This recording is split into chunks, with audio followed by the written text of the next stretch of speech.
No chá de bebê da minha irmã, ela me entregou um bolinho e disse, em voz alta: "Você não é da família.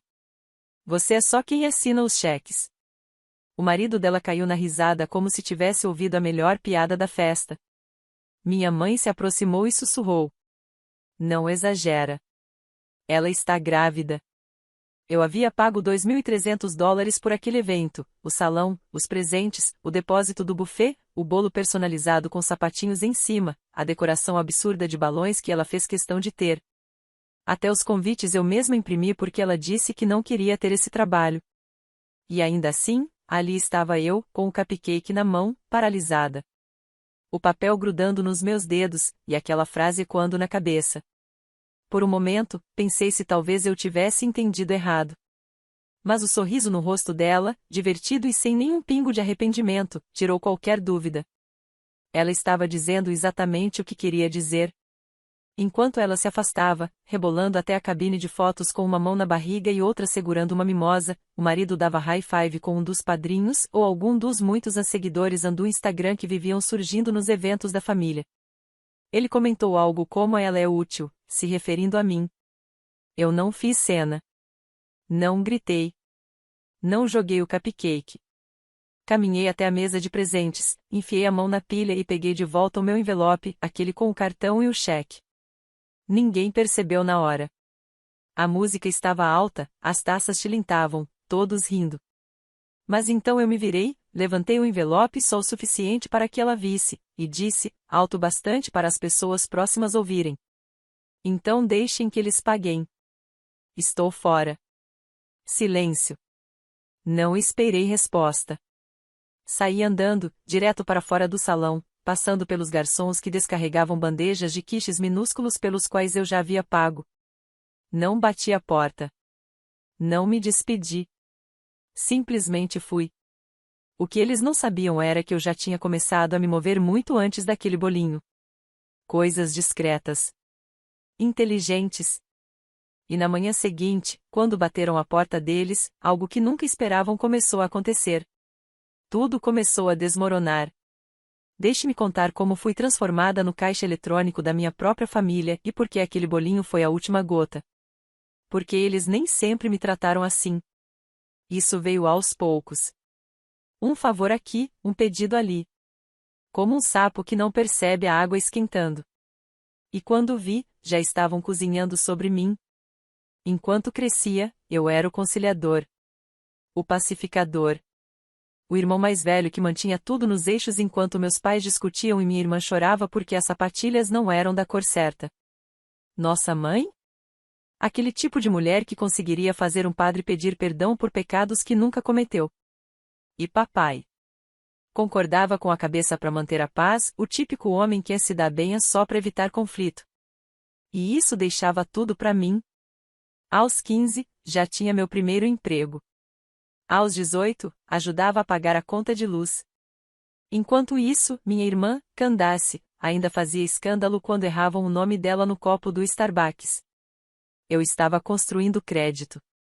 Ela, construindo painéis de inspiração no Pinterest pro casamento dos sonhos.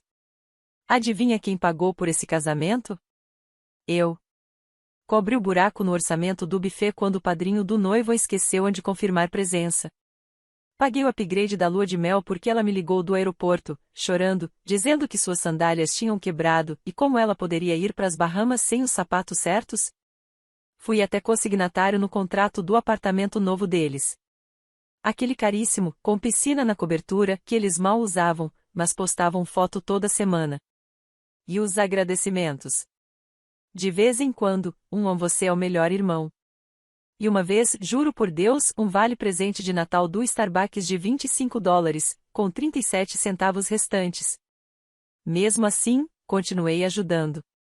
Não porque eu fosse fraco. Mas porque achava que era isso que a família fazia. A gente se apoia. A gente ajuda quando pode. Não se diz não quando sua irmã chora porque o berço que ela quer tá um pouco acima do orçamento. Mas, ela não chorou. Quando me mostrou o berço, ela estava sorrindo. Sorrindo e me mostrando uma captura de tela de influenciadoras num quarto de bebê dos sonhos. Falou como se o berço fosse cláusula de contrato. Se não for esse modelo, vai arruinar toda a estética. E lá fui eu pagar $1.299 por um pedaço de madeira pintada, idêntico ao modelo de 300, só que com a marca francesa. Ela não agradeceu. Só disse: "Você é uma salva-vidas." Como se eu fosse uma apólice de seguro com pernas. Aí veio o chá de bebê. E, como sempre, ela não planejou nada. Eu fiz os convites. Reservei o salão. Tive até que ir atrás do marido dela, o Nick, aquele tipo que ainda escreve empreendedora no LinkedIn, mesmo sem ter empresa, só para conseguir a bendita lista de convidados. Candace? Passava os dias postando selfies de ensaio de gestante e me mandando painéis do Pinterest com rótulos tipo estética essencial. No dia do chá, cheguei cedo para organizar tudo. A amiga dela chegou atrasada e, assim que entrou, já começou a criticar a seleção de vinhos. Os vinhos que eu paguei. Uma delas até perguntou: "E você, o que faz?" Com aquele tom de quem espera ouvir algo como a banqueira de investimentos ou a cirurgiã plástica. Respondi que administrava uma empresa de logística de médio porte. Ela piscou, fez uma careta leve e disse: "Ah, então, caminhões." Eu apenas sorri. Caminhões grandes. Muito dinheiro. Candace ouviu. E mais tarde veio me dizer: "Da próxima vez, você podia evitar dizer em caminhões?" Soa muito utilitário. Nada glamouroso. Era isso que eu era para ela, não divertida, só útil. Mesmo assim, engoli seco, mordi a língua e o cupcake, até ela dizer bem ali, na frente de uma sala cheia de gente: "Você não é da família. Você é só quem assina os cheques." E o Nick riu. Aquela risada. Aquela risada ridícula. A mesma que ele deu quando paguei o aluguel deles no inverno passado, porque a vida de freelancer é imprevisível. A mesma risada de quando cobri a parcela do carro deles só dessa vez. De quando mandei $200 pelo Venmo porque ela disse que era uma emergência veterinária e era para um coelho. Um coelho sem nome, aliás. Mas dessa vez, eu não ri. Peguei de volta o envelope. Não o cupcake, o envelope. Porque dentro dele tinha um cheque de $500. E um cartão que eu escrevi de coração. Saí. Passei pela mesa de presentes, cheia de itens que eu mesma tinha encomendado da lista da Amazon dela, porque ela não queria cópias, só itens neutros e minimalistas. Passei pelas decorações que eu instalei. Pelos convidados que sorriram, mas não moveram um dedo para ajudar. E fui embora. Mas, como eu disse, não parei por aí. Na manhã seguinte, houve uma batida. Daquelas que eles não esperavam. E por trás daquela batida estava tudo o que eles achavam que eu ia continuar engolindo calada. Só que eu já tinha me calado por tempo demais. Agora era a minha vez de falar. E ia ser alto. Eu não era da família. Beleza. Então vamos falar de contratos. Dívidas. Limites. Eles não ouviram a batida logo de cara. Era cedo, não amanheceu ainda, mas quase. A luz do céu era aquela que te faz perguntar se ainda é noite. Eu já estava pronta, tomando café preto dentro da minha caminhonete, parada em frente ao condomínio deles. Observando. Quem atendeu foi o Nick, com os olhos sonolentos, sem camisa, cabelo parecendo um ninho de passarinho. Ele olhou de canto para o homem de blazer na porta. Não, murmurou. Posso ajudar? Entrega para Candace Nicholas Reed, disse o homem, estendendo um envelope lacrado. Documento certificado. Preciso da sua assinatura. Nick coçou a barriga e assinou. Quando entendeu o que era um aviso formal de cobrança, eu já estava atravessando o estacionamento com minha pasta na mão e um sorriso completamente diferente. Bom dia, falei, casualmente. Candace apareceu atrás dele. O hobby apertado no corpo, o rímel borrado sob os olhos. O quê? O que é isso? Ah, respondi, abrindo a pasta com calma. Isso aqui? Vamos conversar. Só documentação. Já que aparentemente não sou da família, só o cara que assina os cheques, achei que era hora de começar a agir como tal. Ela me olhou como se eu tivesse acabado de lhe dar um tapa. Você está brincando? Não, respondi, calmo. Aqui está um detalhamento de cada centavo que emprestei ou doei nos últimos 4 anos. Casamento, aluguel, chá de bebê, berço, buffet, até aquele ensaio fotográfico de gestante e as fraldas que você disse serem um momento que não dava para perder. Lembra? Você usou uma coroa de flores. Fui eu que paguei o fotógrafo. Nick deu um passo à frente, com aquele ar de superioridade que ele adora fingir ter. Cara, isso é muito mesquinho. Mesquinho? Eu sorri. Não, Nick. Mesquinho foi você rindo quando sua esposa me humilhou na frente de 50 pessoas. Isso aqui se chama responsabilidade financeira. A voz de Candace ficou aguda, quase histérica. Você não pode estar falando sério. Isso é coisa de família. A gente não fica de olho nessas coisas. Você tem razão, respondi. A gente não fica, quando é tratado como família. Mas como eu sou apenas o talão de cheques, considere isso aqui meu balanço final. A boca dela abriu e fechou como a de um peixe fora d'água. E então veio a explosão. Você é insensível.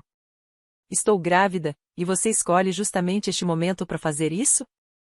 Inacreditável. Não fui eu quem escolheu o momento, Candace. Foi você. Quando me disse, na frente de todo mundo, que eu não fazia parte da família. E você, Nick? Você riu.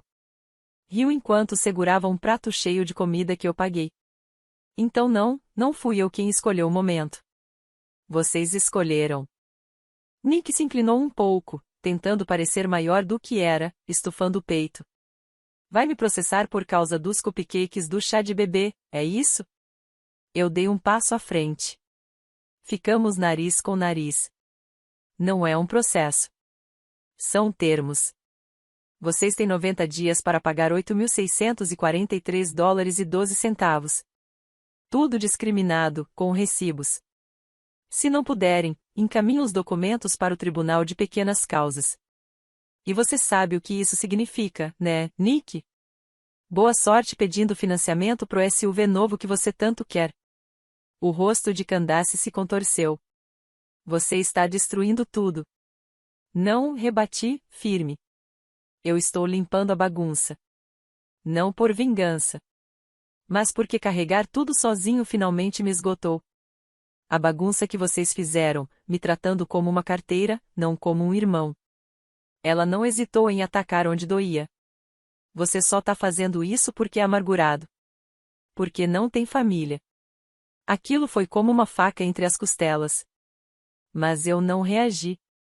Deixei o silêncio crescer, envenenando o ar, e então falei devagar, com firmeza. Talvez eu não tenha uma família, Candace. Mas tenho um respeito próprio. E isso é mais do que você vai ter quando essa criança crescer e vir como você trata as pessoas. Ela ofegou. Como eu disse, algo imperdoável. Mas eu ainda estava longe de terminar. Além disso, acrescentei, virando mais uma página da pasta, já falei com o proprietário. Você sabia que fiadores podem retirar o nome do contrato após 12 meses? Perguntei, como quem comenta o tempo. Talvez seja bom começar a procurar outro, porque eu enviei a solicitação hoje de manhã. Nick empalideceu na hora. Espera, você vai rescindir o contrato? A partir de 30 dias, confirmei.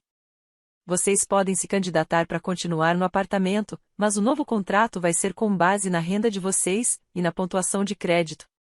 Ele ficou com a cara de quem ia vomitar. E antes que perguntasse, eu já adiantei. Não, eu não vou pagar o aluguel do mês que vem.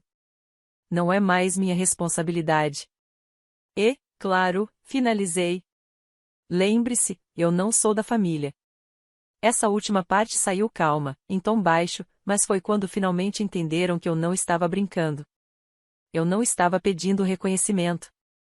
Eu tinha terminado. Nick murmurou algo inaudível. Candace chorava. Não era um choro triste, era choro de raiva. Do tipo que a boca se abre, mas o som é mais fúria do que dor. Virei as costas, voltei para minha caminhonete e fui embora. Naquela noite, minha mãe mandou mensagem. Parágrafos. Ela não quis dizer isso. Você sabe como gravidez deixa as pessoas emotivas. Não jogue fora seu relacionamento com sua irmã por causa de um mal-entendido. Não respondi. A última mensagem veio logo depois. Não exagere. Foi só uma brincadeira. Só uma brincadeira. Foi aí que eu a bloqueei. Eu já tinha feito a coisa discreta. Agora era a hora da barulhenta. Chega de financiar gente que ri de mim pelas costas. Chega de facilitar tudo para todo mundo. Chega de laços familiares falsos, costurados com culpa e dinheiro. Eles achavam que eu sempre estaria lá. Achavam que eu precisava deles. Esqueceram o principal. Era eu quem sustentava tudo. E quando deixei de sustentar, o mundinho deles desabou. E o melhor de tudo? O silêncio. Nada mais de pedidos de Pix às 2 da manhã. Nada de a mensagem rapidinha que sempre terminava com R$.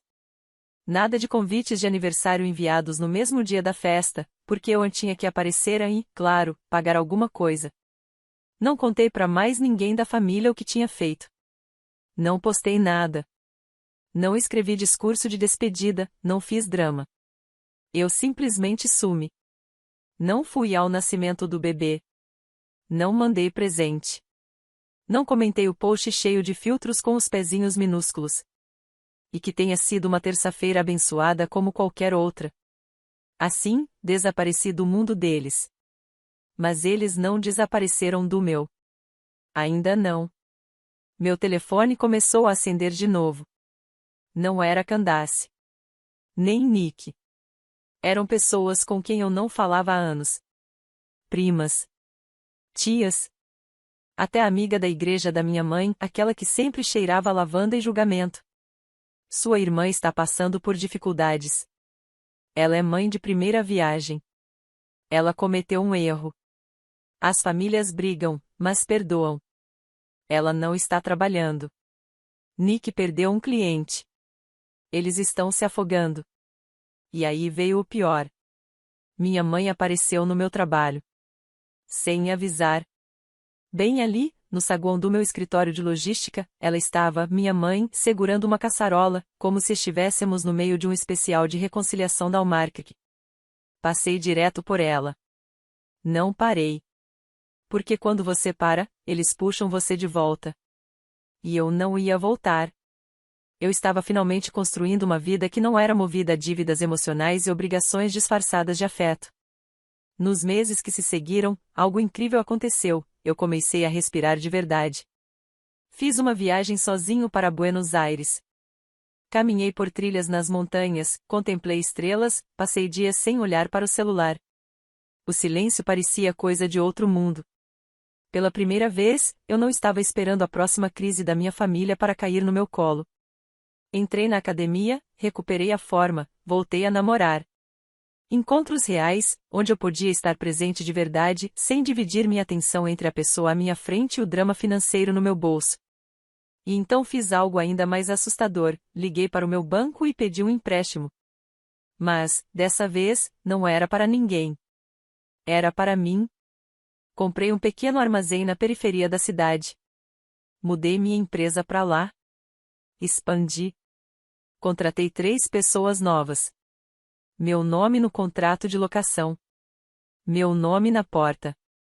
Enquanto isso, no mundo de Candace, as coisas desmoronavam.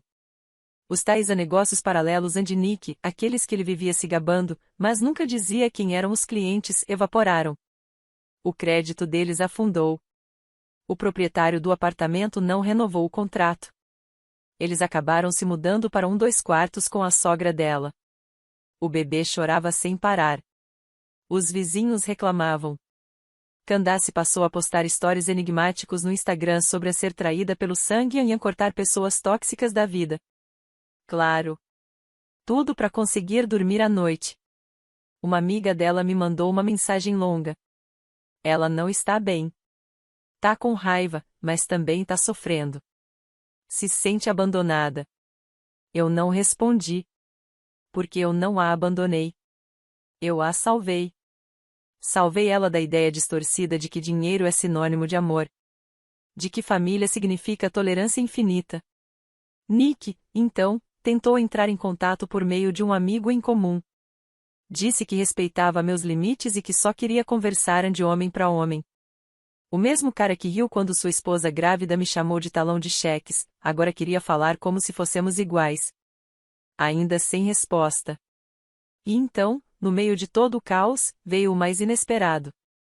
Meu pai. O homem que passou todo esse tempo em silêncio, como sempre fazia quando tudo ficava barulhento demais.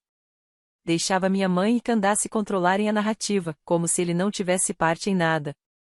Mas, um dia, meu telefone tocou. E lá estava o nome dele na tela. Quase ignorei.